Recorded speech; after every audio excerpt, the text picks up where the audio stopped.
¿Y si la brújula que tu hijo necesita fuiste tú todo este tiempo? Guía su camino ya. ¿Y si aún necesita tu voz? Confucio lo dijo. Tu ejemplo es su ruta. Era un amanecer nublado en la casa de doña Teresa. La tetera silbaba suavemente, como si quisiera despertar algo más que el cuerpo. Quizá un recuerdo, quizá una decisión pendiente. Su hijo, Julián, de 38 años, llevaba semanas sin hablar con ella. Desde que perdió su empleo y dejó a su pareja, parecía sumido en una niebla de dudas que lo alejaba de todos, incluso de sí mismo. Doña Teresa, sentada junto a la ventana, observaba el viejo roble del jardín. Recordaba cuando Julián tenía 10 años y le preguntaba todo, desde cómo se hacían los eclipses hasta qué debía decir cuando se sentía excluido en el colegio. Ahora el silencio era tan espeso como el café que no llegaba a tomar. Esa mañana, como si respondiera a una voz interior, tomó papel y pluma.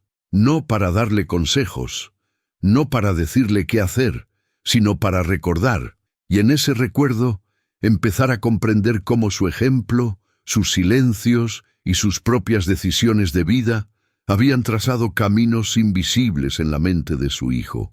Así comienza esta historia, no con un sermón, no con una fórmula, sino con una madre que aprende que ayudar a un hijo a decidir no es imponer ni rescatar, es sostener un espacio donde el alma del otro pueda escuchar su propio llamado. Un padre sabio no impone el mapa, le entrega la linterna. Eso dijo Confucio una noche en sueños, o al menos eso juraría doña Teresa cuando lo narró años después a su nieta. Y es aquí donde iniciaremos, no con respuestas, sino con un gesto, el de acompañar sin apurar, el de iluminar sin cegar. En los próximos bloques seguiremos a doña Teresa y a Julián en su travesía. Pero hoy, tú y yo comenzamos por una pregunta. ¿Quién guía realmente cuando se enseña a decidir? Tal vez, mientras exploramos estas 7 claves, descubramos que las decisiones más sabias no vienen del grito ni de la urgencia, sino de la presencia, y que un corazón presente es la brújula más certera que un hijo puede recibir. El día que Julián volvió a casa, no hubo abrazo ni reproche, solo un gesto.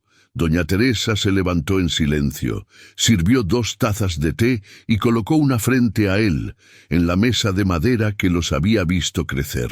La taza estaba un poco desportillada, como tantas veces ella le había dicho que estaba su corazón, con grietas por donde se cuela la vida. Él no dijo nada, ella tampoco. Solo se escuchaba el sonido de la cucharilla removiendo el azúcar, como si el tiempo quisiera endulzarse a sí mismo. No era la primera vez que Julián se sentía perdido, pero esta vez algo era distinto. Ya no buscaba una solución rápida, ni alguien que le dijera lo que debía hacer. Esta vez solo quería no sentirse un error. Y doña Teresa, quizás por intuición, por cansancio o por amor maduro, comprendió que su papel no era hablar, era estar, presente, entera, con sus ojos puestos en él, no para juzgarlo, sino para sostenerlo con el alma. Cuando un hijo duda, el juicio del padre se convierte en un muro, pero la presencia del padre puede ser una puerta. Eso le dijo Confucio en una de esas madrugadas donde el alma parece recordar lo que el intelecto olvida. No fue fácil. Doña Teresa sentía hervir dentro preguntas, temores, incluso reproches, pero los cocinó a fuego lento con su silencio hasta que se volvieron ternura, porque entendió algo que muchas madres descubren tarde. La sabiduría no siempre se transmite hablando, sino callando con amor. La primera clave, entonces, no es técnica ni estrategia. Es una presencia que no condiciona, una mirada que no interroga, un corazón que no exige. Los días pasaron y Julián empezó a hablar. No mucho, apenas fragmentos, pero cada palabra era una semilla que doña Teresa recogía con paciencia, no para sembrar en él una dirección, sino para regar su confianza. A veces solo decía: «No sé qué hacer, mamá». Y ella respondía: Entonces, no hagas nada todavía. Respira.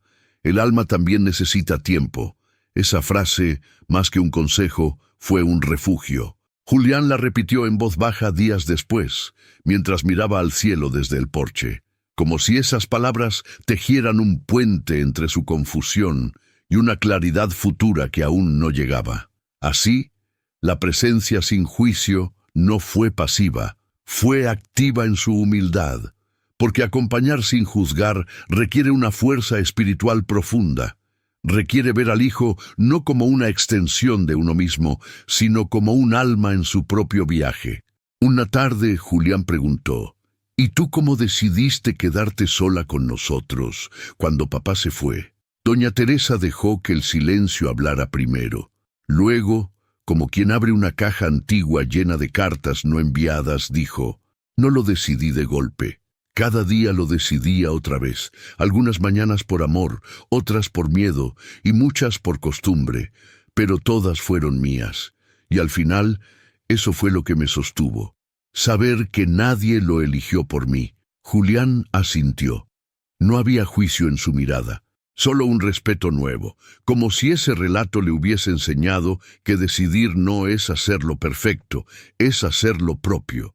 Esa noche, antes de dormir, Doña Teresa encendió una vela, no por religión, sino como gesto simbólico, una forma de decirle al universo, estoy aquí, y lo acompaño aunque él aún no lo vea. Confucio se le apareció en un sueño breve, solo dijo, la flor no juzga al brote por no haber abierto aún. Y al despertar, Doña Teresa lo comprendió todo. Ella no era guía por tener las respuestas, era guía porque sabía esperar en silencio, hasta que su hijo pudiera escucharse a sí mismo. Pasaron los días, y en uno de esos atardeceres lentos, Julián salió al jardín con una pala. Cavó un pequeño hoyo bajo el roble. Doña Teresa lo miró desde la cocina sin preguntar.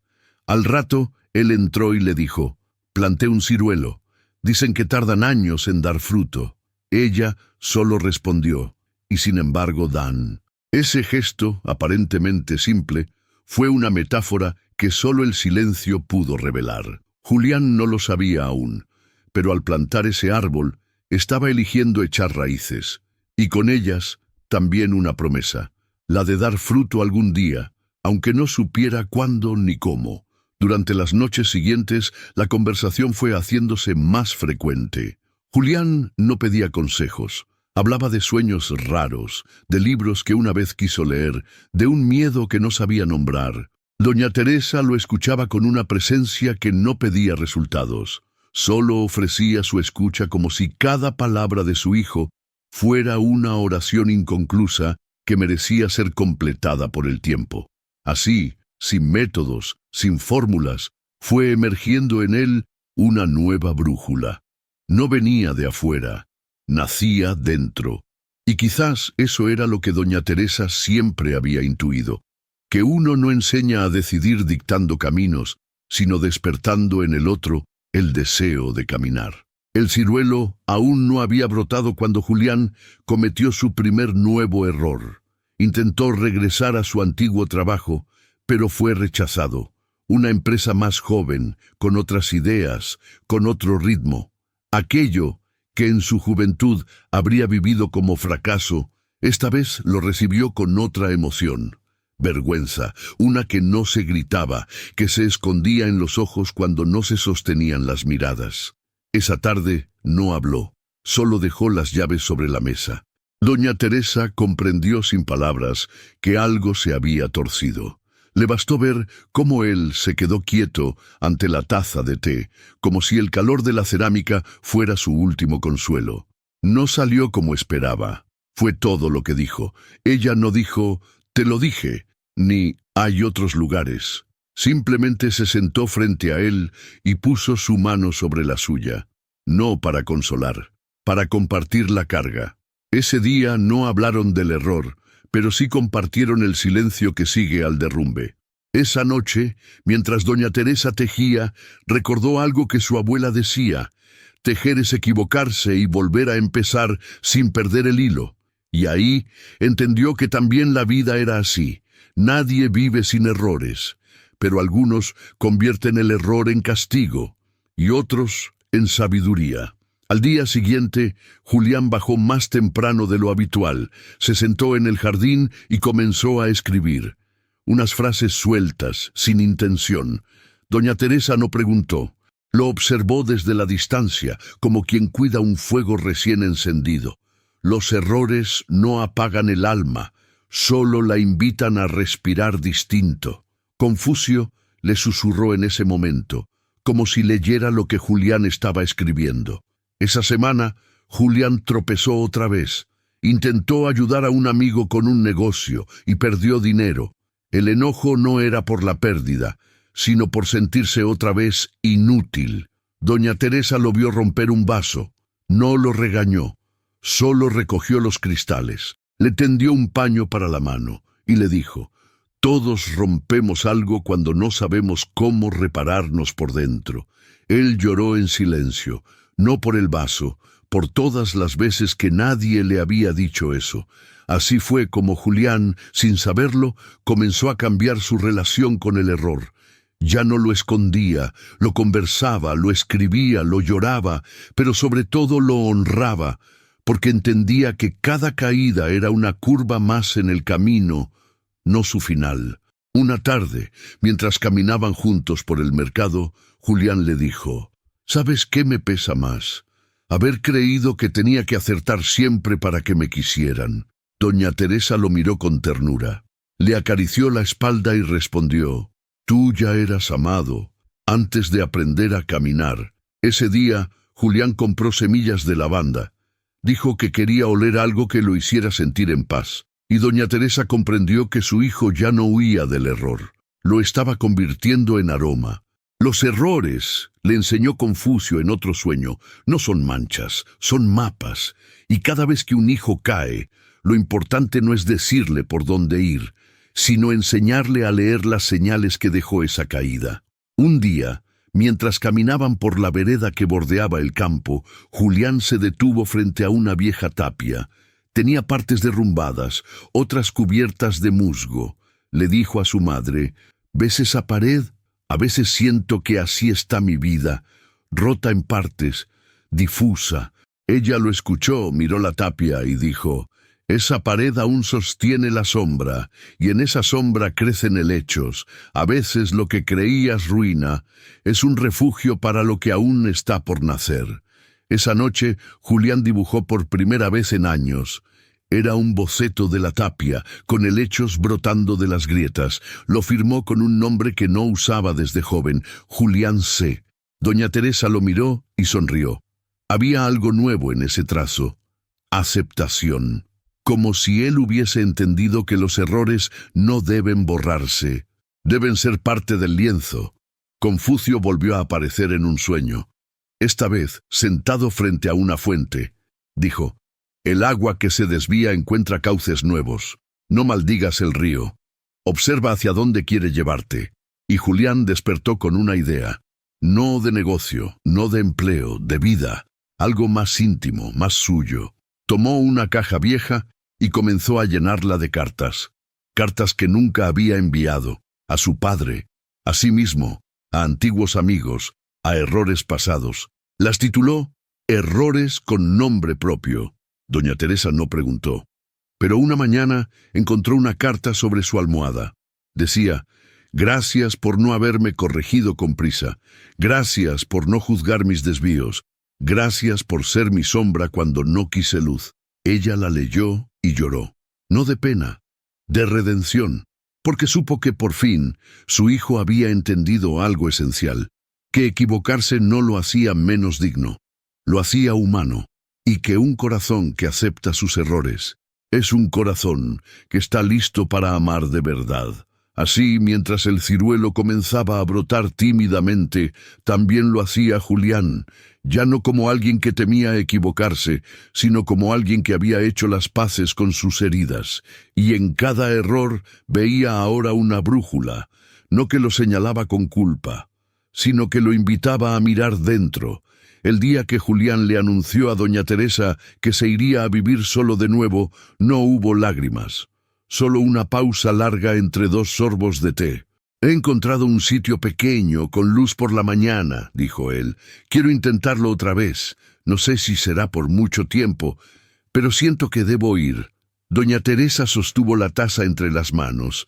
El calor le subía a los ojos, pero no por el líquido. Lo miró sin apuro.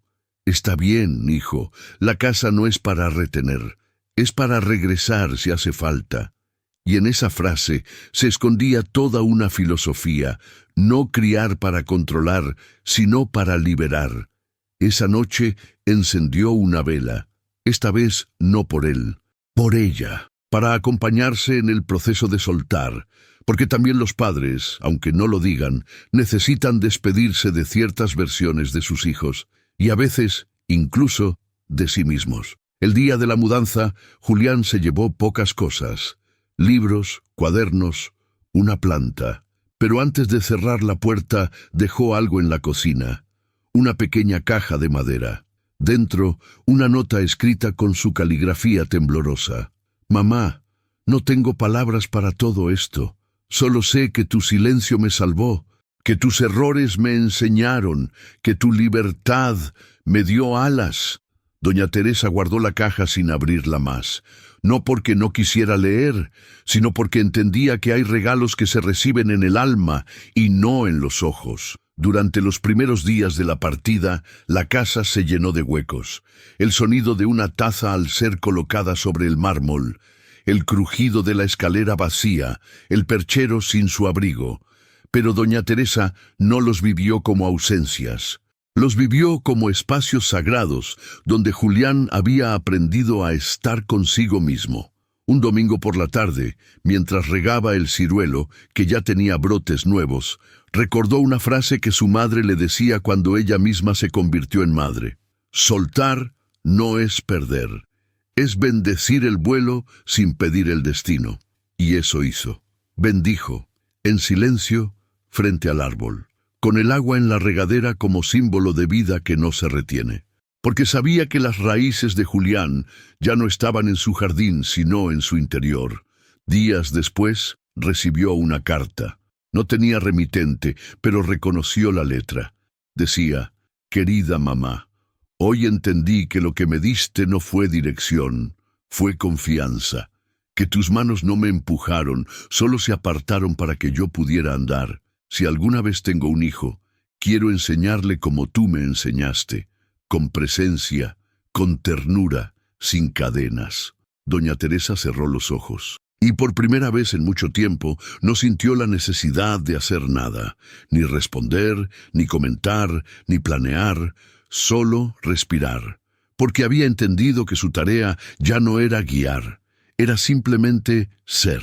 Confucio le apareció esa noche, no en un sueño, sino en una especie de susurro interior. Su voz, como un río antiguo, le dijo: el maestro desaparece cuando el discípulo aprende a ver con sus propios ojos. Y en ese susurro, doña Teresa sintió que el ciclo se había cerrado.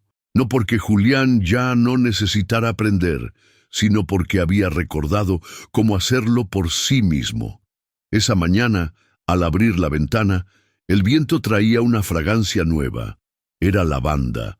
Julián había plantado algunas en su nuevo hogar, pero el aroma llegaba como si cruzara el tiempo y el espacio para abrazarla. Doña Teresa sonrió. En la cocina, mientras revolvía lentamente el café, miró la silla vacía frente a ella. No le dolió. Al contrario, le habló como quien habla a una presencia viva. Hoy elegiste, no perfecto, no seguro, pero tuyo. Y eso es lo más sabio que has hecho. Desde la distancia, Julián también vivía su proceso. No todo era claro. Había días de duda, de miedo, de querer regresar. Pero algo había cambiado. Ya no buscaba permiso para fallar, ni aprobación para decidir. Caminaba con su brújula interna, construida en silencios, en errores abrazados, en una madre que supo soltar a tiempo. En uno de sus cuadernos escribió: mi madre me guió con la sabiduría de un río, no empujó mi barca, solo me enseñó a leer las corrientes. Y esa metáfora se convirtió en un tatuaje invisible sobre su alma. no controlar, sino inspirar. Doña Teresa, por su parte, encontró un nuevo ritual. Cada luna llena salía al jardín, tocaba el ciruelo y escribía una palabra en un papel pequeño. Una sola palabra que representaba lo que veía crecer en su hijo: confianza, coraje, calma, presencia. Luego enterraba el papel junto al árbol, no para que germinara afuera, sino para que quedara sembrado en ella, porque comprendía que el viaje de una madre no termina cuando el hijo parte, termina cuando el hijo regresa a sí mismo, y ella se siente en paz con ese regreso. Un día, sin previo aviso, Julián apareció, no con problemas, no con culpas, solo con un pan bajo el brazo y una sonrisa suave. ¿Desayunamos?, dijo. Doña Teresa no preguntó nada. Puso la mesa, el té, el pan, y se sentaron, como dos almas que se habían reencontrado en el lenguaje más antiguo del amor, el compartir en silencio. Durante la comida, Julián miró el jardín y preguntó: ¿Y el ciruelo? «Está floreciendo», respondió ella. «Como tú». Él bajó la mirada, conmovido, y luego sacó del bolsillo un pequeño papel doblado. Se lo tendió. Ella lo abrió. Solo decía: «Hoy me perdoné por no haber entendido antes. Gracias por no exigirme que lo hiciera». Doña Teresa no respondió, solo lo tomó de la mano. Y en ese gesto estaba todo dicho. No hay fecha para comprender, solo el momento en que el alma está lista. Ese día no hubo lección, ni consejo, ni promesa. Solo hubo presencia, ternura y una luz que parecía venir desde adentro de ambos. Al despedirse, Julián la abrazó largo, no como quien se va, como quien sabe que aunque se marche, lleva algo consigo. Y ella, al cerrar la puerta, no sintió vacío, sintió continuidad. Encendió una vela, no por él, por todos los padres y madres que acompañan desde el alma, que guían sin cadenas, que enseñan sin palabras, y murmuró como una plegaria: donde no llega la palabra, que llegue la presencia. Uno enseña más por cómo camina que por lo que dice. Plantar una semilla, en silencio, con intención, en honor al hijo que crece y al alma que supo dejarlo partir. Si esta historia tocó tu corazón, comenta: yo también solté con amor. Tu experiencia puede ser el faro de otro,